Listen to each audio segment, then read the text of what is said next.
Look out, Taylor Swift. Galaxy of Heroes is getting its own Eras tour.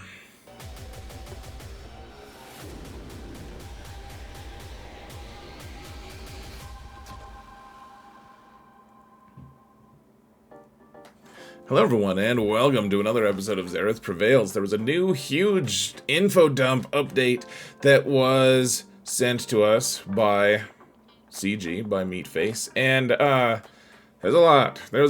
There was a novel and a half worth to read, and I was just glad that I am not in the middle of anything really compelling to read right this moment. I'm waiting for the new Sanderson book to come out, in fact, next month, but that left me the opportunity to read this whole new crazy long post that CG sent us. There's good things, there's bad things, there are things that are probably not worth sharing, but I'm going to share anyways. Let's get into first talking about how my patrons are worth sharing with everyone, and you guys are awesome.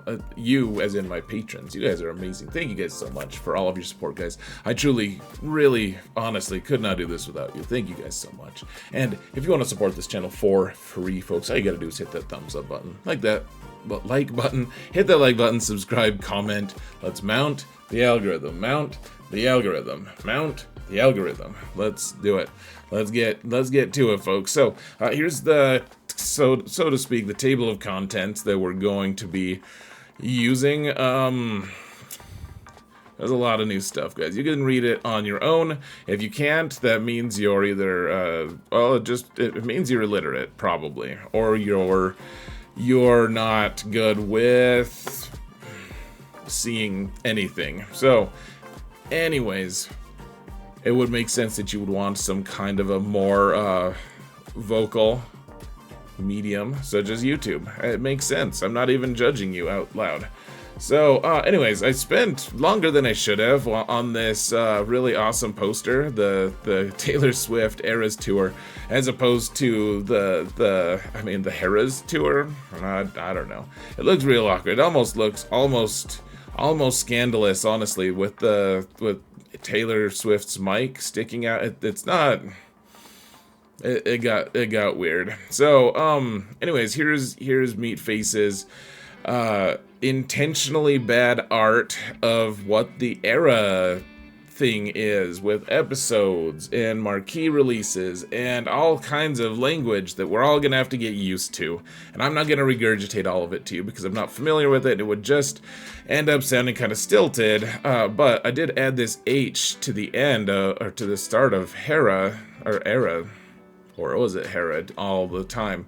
Who knows? But what is an era? Like, I'll give you guys a brief example or a rundown of what's going on. So this is a formalized way for CG to release its characters on a specific cadence. So they're going to say, all right, guys, we're doing such and such era. Like right now, we're in the middle of the Ahsoka era. I think they're calling it the Apprentices era, something like that. But that's the time that they're going to release characters from the show Ahsoka. And that's what they've been doing. And so our first era is going to be the really short one. It's just going to be finishing off the Ahsoka one. And then the first final one, which we'll talk about in a little bit, is going to be Bad Batch from season 3. That's going to be the new era. And they're going to release marquees every 2 weeks until we get all the characters from it. And there's lots of events and quests and things to do surrounding that so that you can earn new currency. There's going to be all kinds of new tokens and madness. There's a lot going on. There's new ways to spend. We'll talk about that.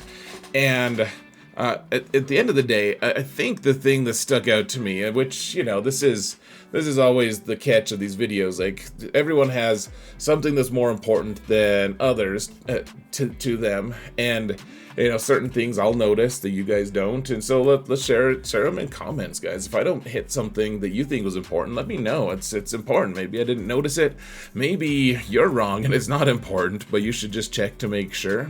Or anyways, I think it's interesting that we're going to have a ton of new characters being released, and it's kind of like broadcast if you really break it down, like it looks like 24 characters that are marquees every year. And maybe we're reading too much into it. Maybe that's going to be something different, but it looks like 24 marquees per year, and then add that to 4 conquest characters per year, and a new Galactic Legend per year, and another couple legendary characters per year. And it adds up to be like 31 new characters every year, which I thought that this year, this current year that we're still in, it's going to end up having, I think, 26 new characters, which is a crazy amount. It's a ton. And now it seems like CG is ramping up to release even more, which it could be okay. That's a lot of characters, though, guys. It's extremely challenging to keep up with this game now, unless you want to spend a lot of money. Even if you're spending a lot of money, it's a challenge to keep up. So, and some of this will probably include some ships that are released. You know, who really knows exactly? But this is a lot of things that they've got released, guys, and. So 2 of the new things that have been released, or at least they've been announced, are Hera and Hu Yang, the 2 H's. We didn't get Jason Syndulla, which is totally fine. We don't need more children to murder in this game, even if they're just holograms. That's not something I want people to be in the habit of thinking is cool. It's why Disney has never released a like virtual reality game where you get to be Anakin killing the younglings. My guess is that would probably just not do our society any favors. It's just my crazy guess, but one way or another, we have General Syndulla, like not specific Syndulla, like just Syndulla in general, as it were. And I think we are getting specifically Hu Yang, though, so that'll be nice. And they'll be expanding a lot of things, folks. This is a really interesting thing. In fact, to me, this is something I've been talking about forever. It seems like. Why won't they give us more things to just sim? Why are they forcing us to spend all this time in the game doing this stuff? And we know that there's certain metrics the CG is trying to go for. They've bragged at certain meetings, like they do their quarterly and their annual meetings with, where they announce all the different things. And Galaxy of Heroes always gets a blurb. It always says, when they do their quarterly reports, they're like, oh man, Galaxy of Heroes continues to be a place that we just steal money from several people. Not steal, but they earn a lot of money. They make a lot of money. And whether you think it's all in good faith or like it's ill-gained or whatever, they do make a lot of money. They brag about it. And one of the metrics that they share sometimes is how much time people spend in-game. And so we know that they value that. I don't know exactly how that translates to money or how that translates to success for them, honestly. My guess is that if your people spend a ton of money in the game, or a ton of time in the game, that probably translates to people want to spend, if they try to spend less time in game, they can spend money to get, I don't really know. You're not here with my speculations on the economics of this game, really. At least I don't think you are. But one way or another, we're getting new simmable things. And that is a huge plus, in my opinion. Like there's, I don't see how they've taken this long, frankly, to do this, but I'm glad they finally did. It's a really good thing that they're doing that. Simmable things are good for us in the game. I wish that they would add a few more sims, but this is good. This is going to save us hours every year. Like, how much time do you think you've spent running Smuggler's Run 2, folks? Or Smuggler's Run 1, for that matter? How many days do you think you've spent in your life playing any... Like, if you look at all of these total things here, how much time have you spent? How many days have you spent of your full life just doing these events that were now going to be simmable? It might make you angry, it might make you quit the game. I'm not sure. It kind of broke my brain just a little bit thinking about it a while ago. But one way or another, it is a good thing. They're expanding simmable things. That is a huge bonus. And I think right now I'm going to take the opportunity to just talk for a minute about people have been frustrated that CG just announced that they're getting rid of an assault battle, or at least replacing it. And I guess, I mean, this isn't, I don't have a ton of time to just discuss this ad nauseum, but here's the thing that I will say. CG being upfront about replacing an old event with a new event may feel frustrating because we missed the old event. The old event was easy to get our max rewards on. It's comfortable.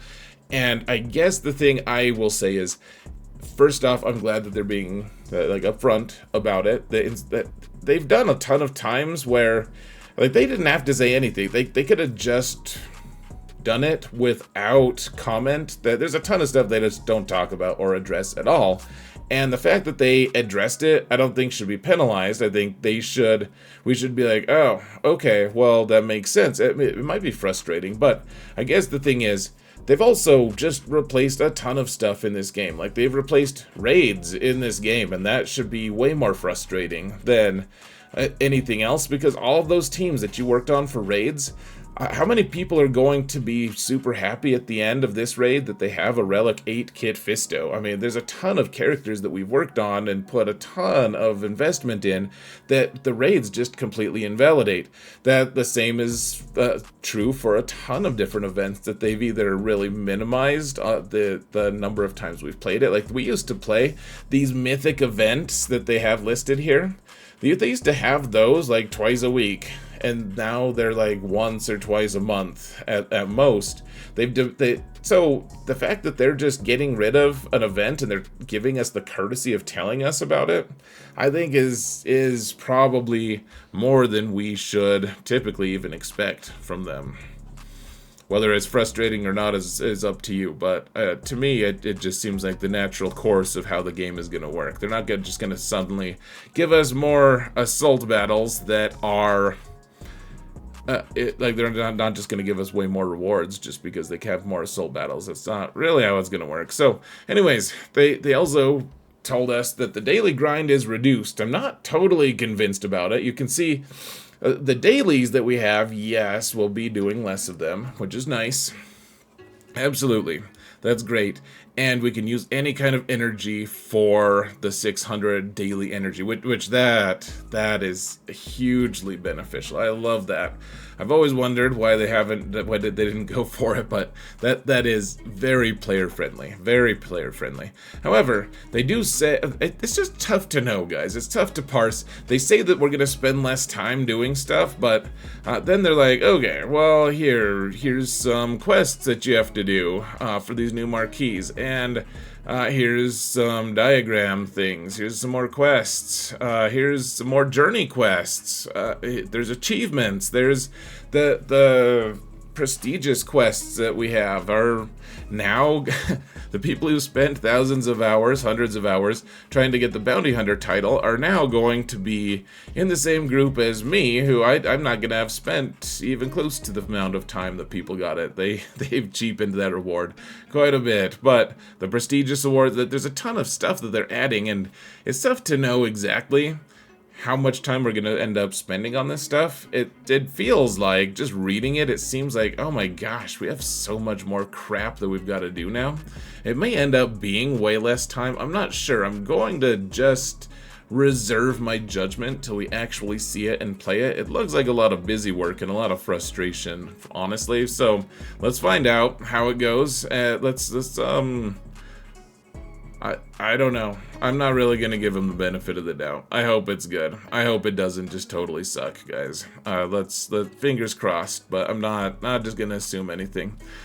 So I think the thing that my favorite thing about all this, the whole update, guys, my very favorite thing is the dramatic diminishing of the worst game mode in the game, which is, in my opinion, Galactic challenges. I've always thought that it's just the worst. You can spend hours working on it for a smaller account that doesn't hardly have the right teams, and it's just like trying to get the right RNG just so you can, please, God, give me that second Omicron, because they're so tough to get.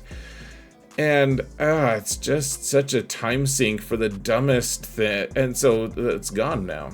We're not doing it. We're doing it a little bit of Galactic challenges, but it's going to be greatly diminished.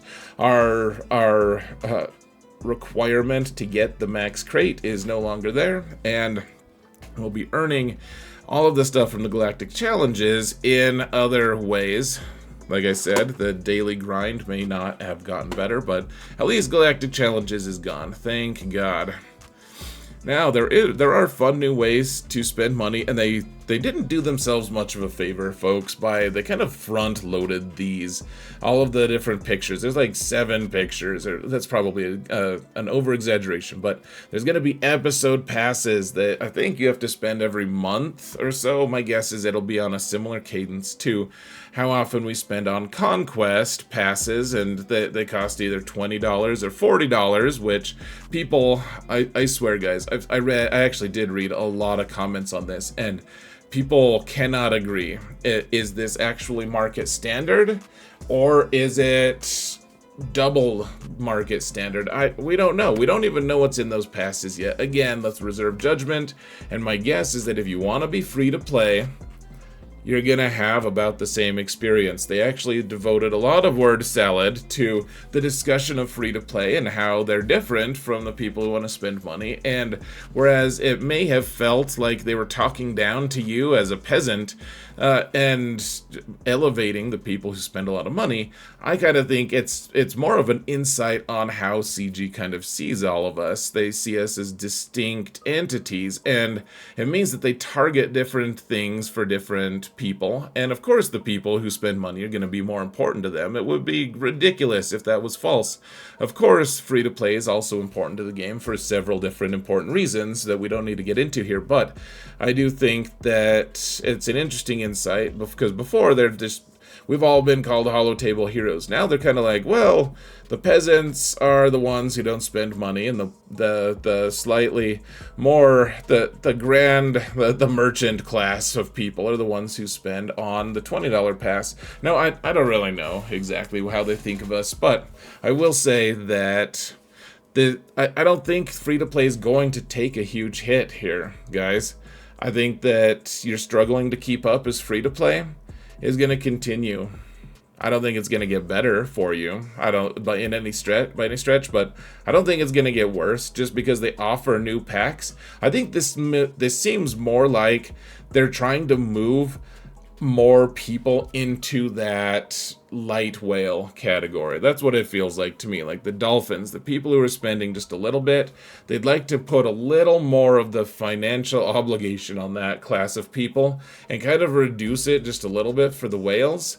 I don't know for sure. We'll see. Eventually we'll hear from some whales and some dolphins and some peasants, and we'll see exactly what people think. But I don't think that just because they want to make some money doesn't mean that free-to-play is getting shafted. Maybe it does. We'll see. I'm not gonna just deny it if it does. I mean, I'm very close to free-to-play myself these days, so I spend very little money. People are surprised I don't have Balin. I'm like, dude, I'm not close. Not close. I did not spend all those hundreds of dollars to get him. So, anyways.